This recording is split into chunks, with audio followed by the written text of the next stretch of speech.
एक हमारे ब्रज में मदन मोहन जी का मंदिर था। सप्तनिधि का पद गाते हैं ना हम, श्यामा हृदय कमल सो प्रगटो, उसमें दूसरे ठाकुर कौन है? मदन मोहन जी। हमारे वृंदावन के 7 ठाकुर कौन कौन से? गोविंद देव, गोपीनाथ, मदन मोहन, राधा रमण, राधा वल्लभ, जुगल किशोर और श्री बांके बिहारी।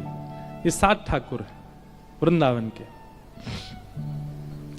सबसे पहले कौन है? गोविंद देव, जयपुर में। दूसरे गोपीनाथ, वो भी जयपुर में। तीसरे मदन मोहन, वो कहां है? करौली, राजस्थान में। ये सब मुगलों के बाद और कई कारणों से 4 ठाकुर हमारे ब्रज से बाहर गए। गोविंद देव, गोपीनाथ, मदन मोहन और आपके पन्ना में विराजमान जुगल किशोर। तो मदन मोहन जी के एक परम उपासक थे, उनका नाम था काले खां। क्या नाम था? काले खां। मुस्लिम थे। बड़ी अच्छी कथा उनकी। काले खां के विषय में वर्णन आता है कि काले खां जो थे वो करौली, राजस्थान में रहते थे और वो मंदिर नहीं जाते थे, केवल घर चलाने के लिए काम ढूंढा था उन्होंने। और उनको काम क्या मिला था? झाड़ू लगाने का। मंदिर में झाड़ू लगाते थे, मंदिर में नित्य झाड़ू लगाते। और कभी दर्शन करते नहीं थे मदन मोहन जी का, बस उनका काम था बाहर की पूरी सफाई साफ सुथरी कर देना, आदि आदि ऐसा काम। एक दिन राजभोग आरती हो रही थी मदन मोहन जी की, और काले खां ऐसे झाड़ू लगा करके और बस झाड़ू रख करके जा रहे थे, और राजभोग आरती की भीड़ लगी थी। तो काले खां के मन में आज पता नहीं क्या आया, उसने कही इतने सालों से मैं यहां पे झाड़ू लगा रहा हूं, एक बार देखूं तो सही है मंदिर का देवता है कैसा। तो भीतर भी नहीं गए, बाहर निकलते निकलते ऐसे पीछे मुड़ करके देखा, और जैसे ही मदन मोहन लाल जी का स्वरूप देखा, कटाक्ष नेत्र, मधुर मुस्कान, हाथ में वंशी। अब काले खां की स्थिति ये हो गई कि पीछे एक बार देख करके काले खां ने जैसे ही आगे देखा, अब वो जहां देख रहा है वहां उसको वही दिख रहे हैं। अब जिधर देखें वही मदन मोहन जी दिख रहे हैं। ये मदन मोहन जी का दर्शन करा रहे हैं आपको टीवी पे, ये मदन मोहन जी, यही छवि दिखे। अब तो काले खां की स्थिति हो गई कि अपने घर जाता और अपनी नमाज आदि जो भी उनकी होती थी वो करते, लेकिन वो नमाज करने भी बैठे तो उसके बाद भी उनको यही रहती कि अब कब भोजन पाके मैं फिर से शाम की सेवा में जाऊं। और शाम को पहुंच गए, जाके अपना झाड़ू आड़ू करके वो फिर से देखा, अब तो रूप माधुरी का दर्शन करके मदन मोहन बोले ये इतना सुंदर बालक, इतना इतना बढ़िया श्रृंगार, इतने सुंदर नेत्र, इतने सुंदर गाल, इतना सुंदर मुखमंडल। अब तो मदन मोहन जी को लत लग गई, काले खां को लत लग गई मदन मोहन जी के। और मैं गलत नहीं बोला, मैंने सही बोला, मदन मोहन जी को लत लगी है काले खां को देखने की। भैया अगर हम जब दर्शन करते हैं हम तो 2-2 घंटा देखते रहते हैं तो भी हमको कोई फर्क नहीं पड़ता, पर एक छवि देखते ही चित्त वृत्ति अपने वश में ना हो तो समझ जाना आपने नहीं, ठाकुर जी ने आपको देखा है, ठाकुर जी की दृष्टि आप पे पड़ी। हमारे शैलेंद्र जी बता रहे थे कि महाराज जी बिहारी जी में कभी गया नहीं, वृंदावन से हमारा कोई दूर दूर तक संपर्क नहीं, पर देखते ही मेरे नेत्रों से आंसू नहीं रुक रहे हैं। आपको मान तो नहीं होना चाहिए इस बात का, अभिमान भी ना हो, भगवान करे कभी, पर आपने नहीं, बिहारी जी आपको देख रहे थे, इसीलिए आपके नेत्र सजल थे। उनकी दृष्टि पड़ जाए तो फिर किसी काम के रह थोड़ी जाते हैं।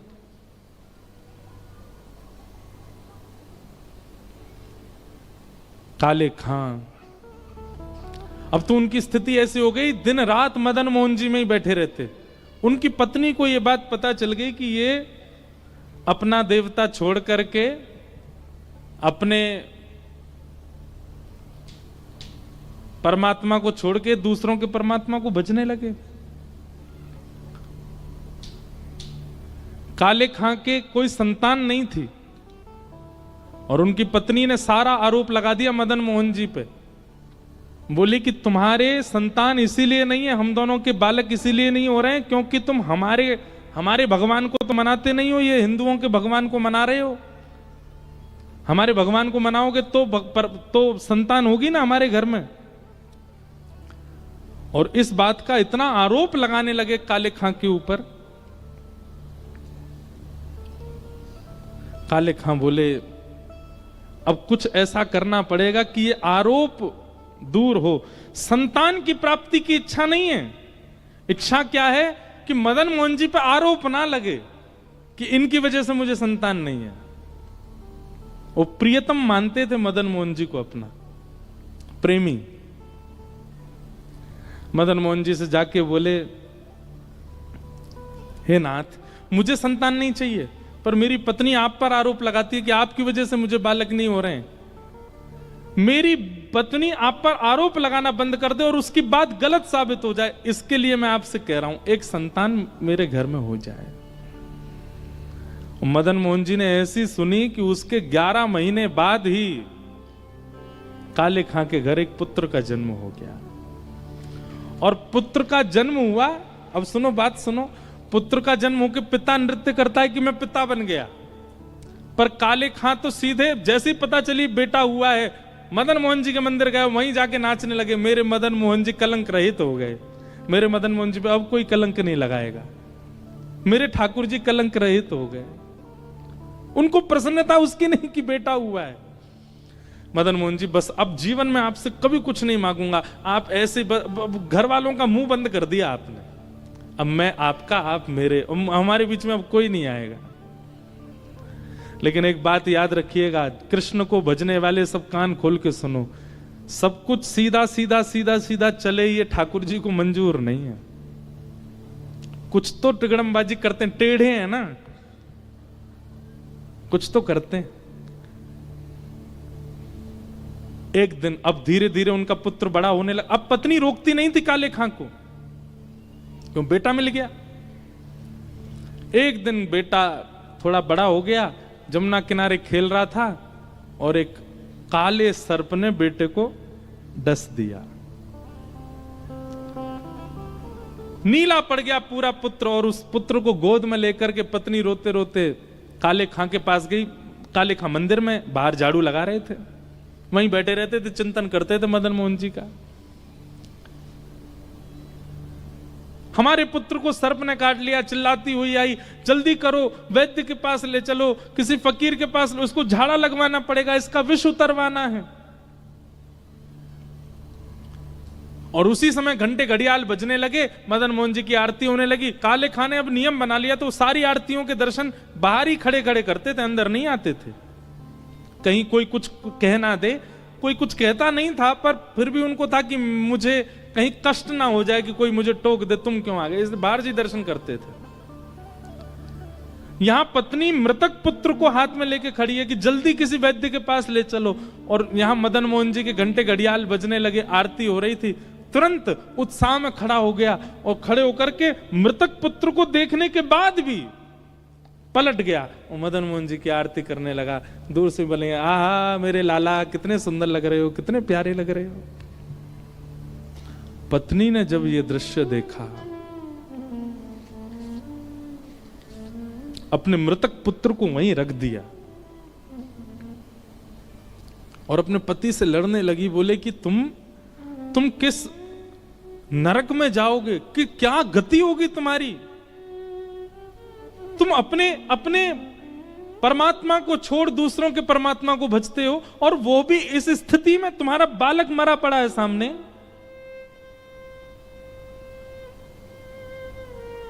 यदि आज ये बालक जीवित नहीं हुआ, तुमसे तो कुछ नहीं कहूंगी मैं भी अपने प्राण यहीं त्याग दूंगी, और मेरा और तुम्हारे पुत्र दोनों के मरने का सारा आरोप लगेगा इस मदन मोहन लाल को। काले खां को यही मंजूर नहीं है, मुझे कुछ भी कह दो, मेरे मदन मोहन जी को कुछ मत करो, वो मेरे प्राण हैं, मेरे जीवन धन है, उनके ऊपर आरोप मत लगाओ।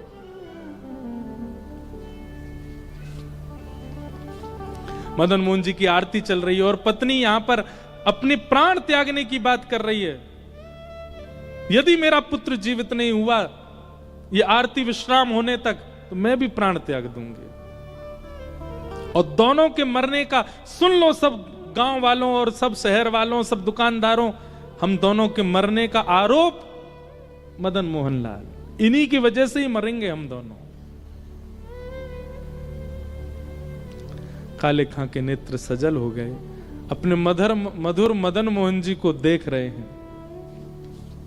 तो काले खां ने उर्दू में एक पद गाया मदन मोहन जी का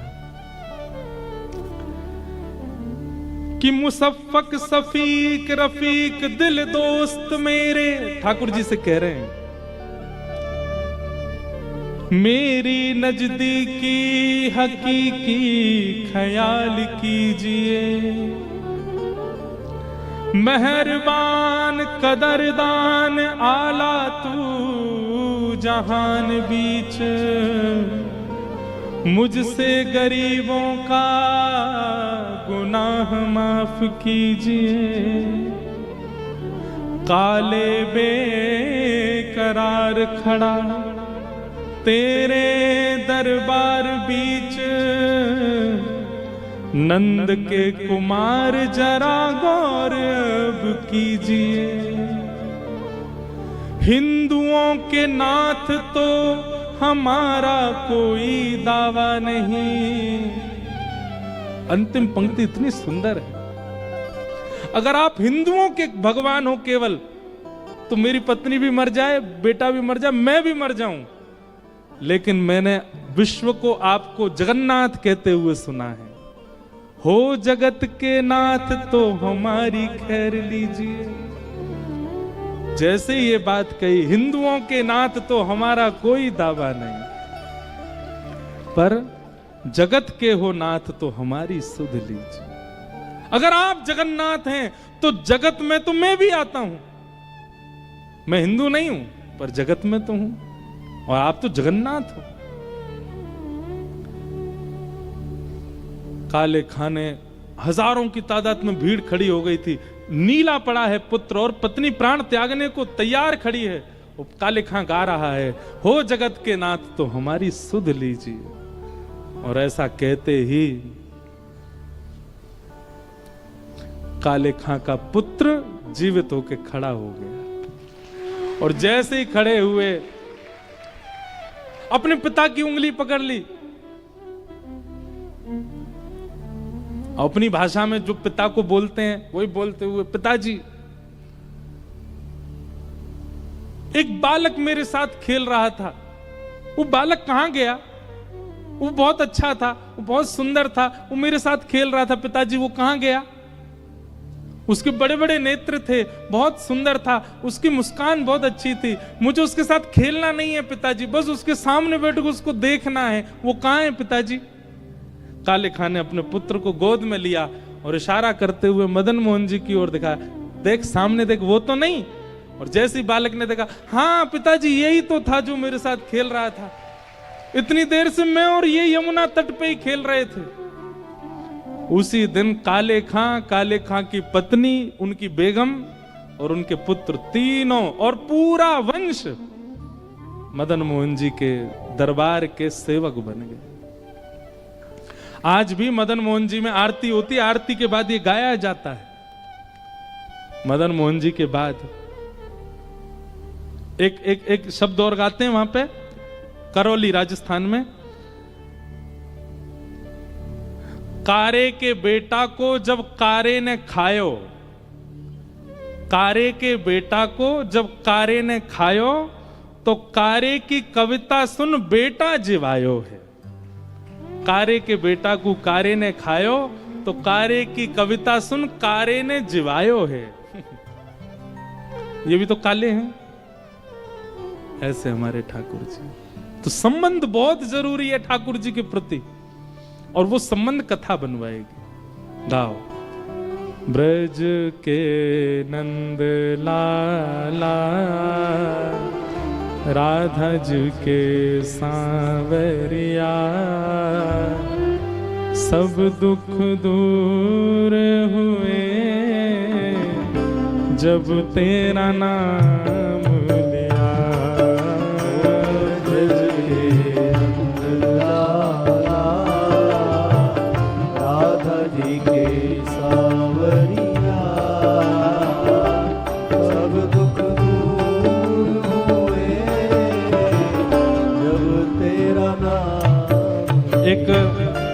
रहस्य की बात बताएं। अगर कथा हो और कथा में कीर्तन हो और उस कीर्तन में कोई ताली ना बजाए और गाए ना, और कहीं गलती से उसका दोबारा जन्म अगली बार हुआ तो जीव और हाथ मिलते नहीं है फिर। इसलिए आप सबसे हमारी प्रार्थना है, इतना मधुर संकीर्तन है, इतना मधुर वातावरण है, सागर में एक सूक्ष्म कुंभ जैसा प्रकट हुआ है। ठाकुर जी की ऐसी मधुर कथा चल रही है, भाव से करताल बजा के मदमस्त होकर के गाइए